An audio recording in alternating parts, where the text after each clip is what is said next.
السلام عليكم، مرحبا بكم في حلقة جديدة مع وصفة جديدة من وصفات مطبخ الهواة مع سميرة. اليوم غنقدم لكم تحلية ديسير سريع جدا، بسيط جدا واقتصادي جدا. بعض الساعات كنكونوا جالسين في الدار ما فينا ما يخرج يتغدى ولا حتى حاجه، ولكن كنتشهاو نديرو ان ديسير. تنستعملوا فقط المكونات المتواجده عندنا في الدار وغنخرجوا بنتيجه هائله جدا. شوفوا النتيجه كي دايره، ديسير تحليه بالفواكه اللي عندك في الدار مع بسكوي وكريم شانتيي مصاوبه في الدار ايضا. شوفوا المنظر ديالو كي رائع، شوفوا الالوان كي داير، بلا ما نقول لكم القيمه الغذائيه بحيث انه كيتكون من فواكه طبيعيه.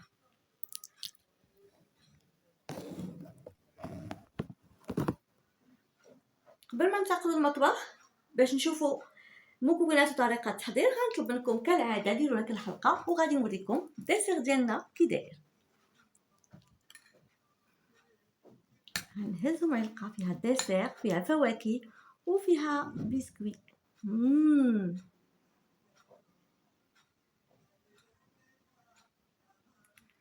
شوفوا كي داير لا كريم شانتيي. اليوم غادي نعطيكم فقط نبذه على المكونات ديالها، من بعد غنقدموا حلقه خاصه نوريكم كيفاش تصوبوا لا كريم شانتيي. هي طيبه، ندوزو للمطبخ باش نشوفوا المكونات. نشوفوا المكونات ديال لو ديسير ديال اليوم ديالنا، ديال التحليه ديالنا.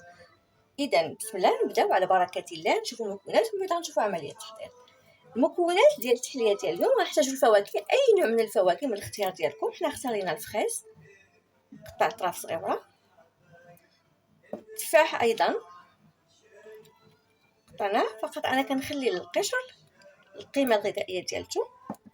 اي نوع من انواع البسكوي، سواء هنريس سواء سابلي سواء جولدن، المهم يكون ان بسكوي نوتر، بسكوي ما يكونش فيه الشوكولا او الكريم او الفاني او اي حاجه، يكون نوتر، مع شويه ديال الحليب اللي غنفزق فيه البسكوي. ثم غنزوق التحليه ديالي او الديسير ديالي بلا كريم شونتي اللي صوبتها بيدي.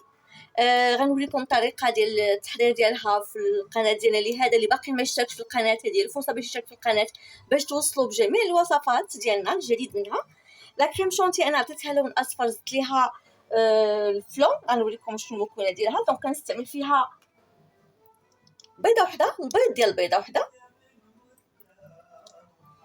نص كاس ديال العسل تنطيبو كنطبخو مزيان في كاسرونه، وفي الاخر تنضيف ليها شويه ديال الفلون يدير باش يعطيها اللون. يمكن لي نخلي لها اللون الابيض ما نضيف لهاش الفلون، نضيف لها في عوض الفلون لا فاني، او نعطيها اللون ديال الشوكولا لون بني. في هذه الحاله غادي نضيف لها بودره الشوكولاته. طريقه الاستعمال ديالها او طريقه التحضير ديالها سهله جدا. بيضه وكتربيه بالتراب بيدي، كتربيه مزيان حتى كيبدا ياخذ واحد الشكل ديال الكريم.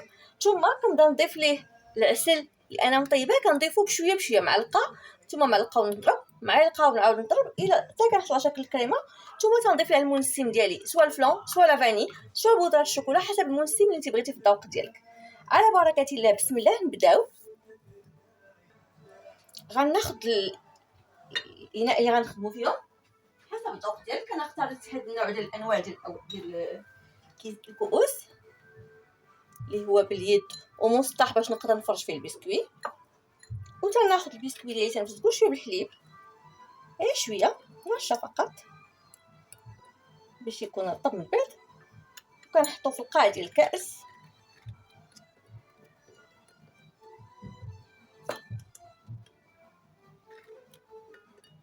وكديري الكميه حسب اللي بغيتي انت. انا فقط قدامكم هنا باش ما ناخذلكمش الوقت بزاف غنصوب 2 كؤوس، وغنوضع شويه ديال الكريمه ديالي، فقط قليل منها.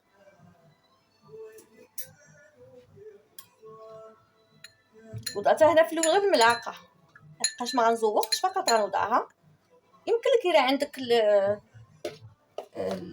البلاستيك اللي كتساعدك تعمليها. انا غنستعمل غير بالمعلقه في الاول، حتى الاخر عاد غنستعمل البلاستيك باش نزوقها، لان بغيتها هنا غير تعطي النسمه ديالها في البسكوي.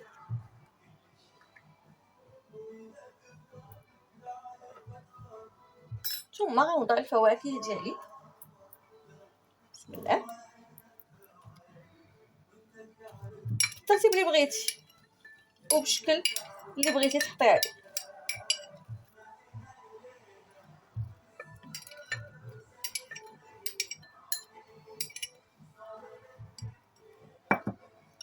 نتاع الخاص.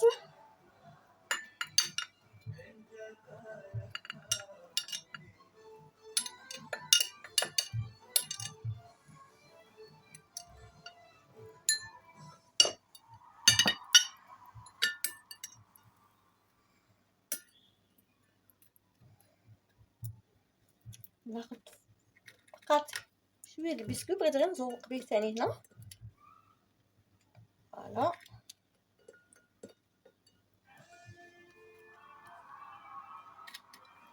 هنايا غنستعملو القشطه ديالنا اولا كريم شونتي ديالنا. كدير القشطه ديالك في البلاستيك اولا كاين واحد الادوات ديال عباره بلاستيك مصوبه كسر هذا، ما عرفتش فين حطيتها لانني بغيت تشهيت الدسير بزربه فغنخدم غير البلاستيك.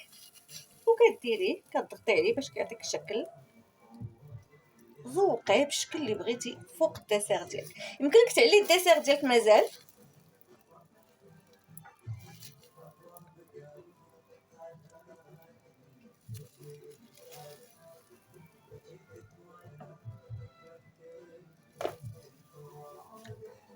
ونزوقها فريزه من الفوق.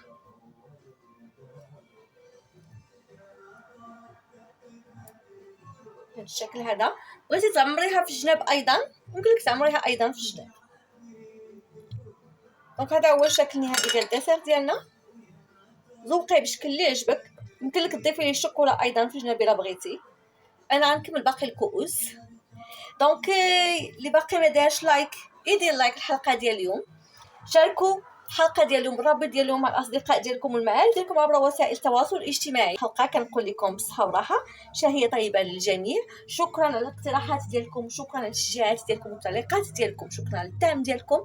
الى اللقاء في حلقه مقبله ووصفه جديده من وصفات مطبخ الهواة مع سميره، اللي دائما تنجيب لكم وصفات مميزه، وصفات سهله واقتصاديه على مستوى المكونات. ثقتكم فينا في المحل ديالها، وكنتمنى نكونوا دائما عند حسن ثقتكم بنا وحسن ظنكم بنا. الى اللقاء، السلام عليكم ورحمه الله وبركاته.